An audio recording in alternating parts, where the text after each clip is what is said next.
Пиргът на латински или Пиргът на гръцки, който е дал името на днешния град Бургас, се намира при широкия около 20 метра отток на Мандравското езеро, който в миналото е бил смятан за река и е бил известен под името Скафида. През оттока се навлиза в езерото и се стигало до потъналото днес селище Скафида, което се е намирало край село Димчево, както и до пристанището на значимия в миналото град Дебел.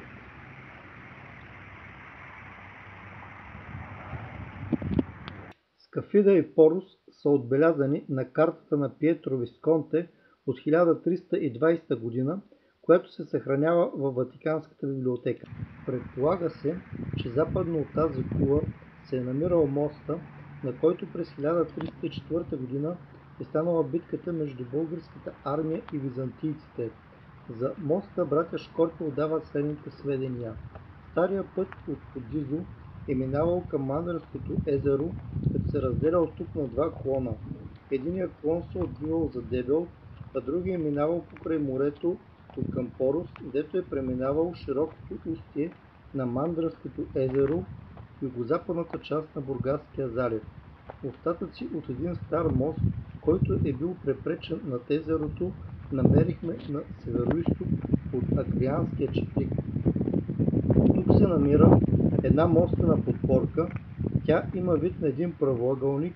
Дебелината на зидовете е 0,84 метра при 6,10 метра дължина и 3,8 широчина.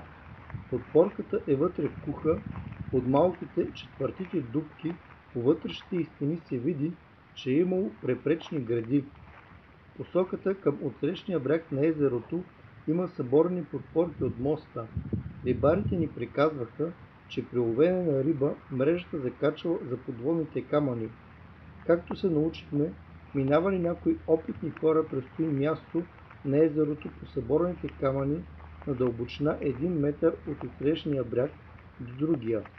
Каици, които минават през това място, се закачвали за подводните камъни. По направата на гореспоменатата подпорка се види, че моста не е много старовремски. Моста види се произлиза от средните векове, когато в близката околност е съществувал градът Скафида с добро и сигурно пристанище. За него споменава старофренската хроника при описанието на похода на савойския граф Амадей в 1366 година. Скафида се е наричала в средните векове също и близката Факийска река. Пахимер споменава за едно сражение между българи и гърци на моста на Скафида река 1308 година. На самия полуостров се намира една голяма изкуствена могила и на брега до Порус се намират остатъците от една кула. Споменатата от Шкорпил Савойска хроника на Йохан Сервион, съставена от 1464-1465 година по стара редакция от 1417-1420 година във връзка с похода на Амадей VI, освен че е отбелязано, че пристанището било хубаво и сигурно, е посочено също, че графът прекарал в него няколко дни, като потопил намиращите се там турски кораби и превзел градът.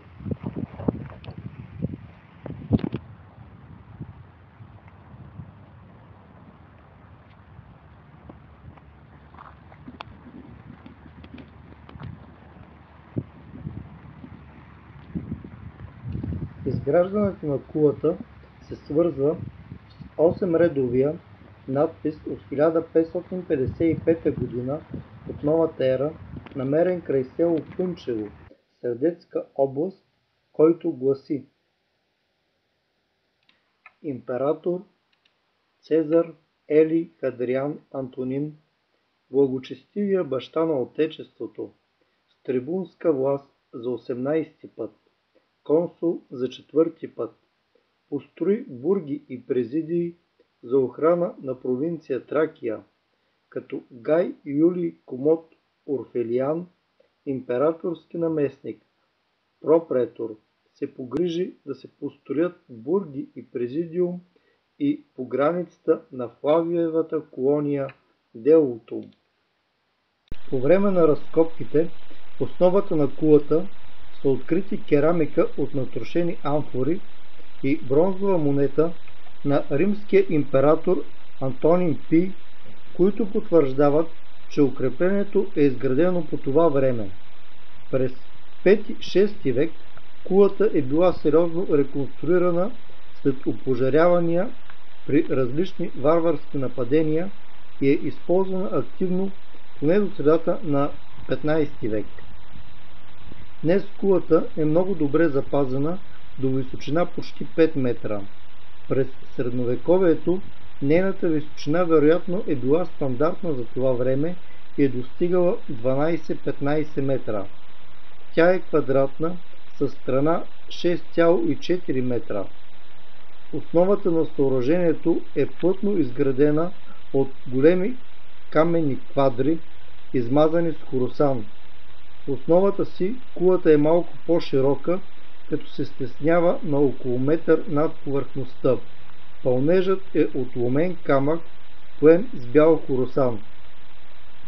Непосредствено до южната стена на кулата, в източния край е открит кладенец с солено-сладка вода. Той е кръгъл с диаметър 90 см. В близост до кулата са намерени няколко полувкопани хижи.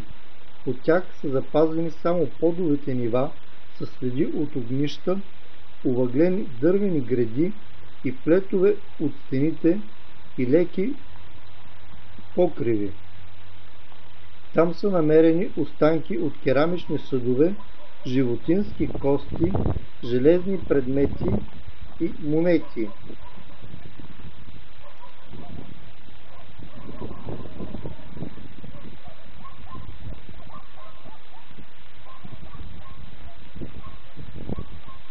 На около 10 метра от кулата е открита втора, по-малка кула, която обаче е част от по-голямо укрепление.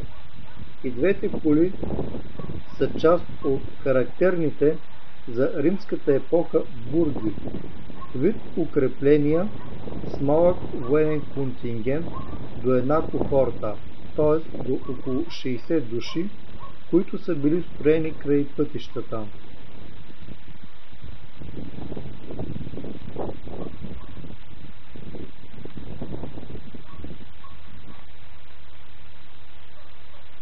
Има различни предположения относно това какво е било предназначението на тази кула.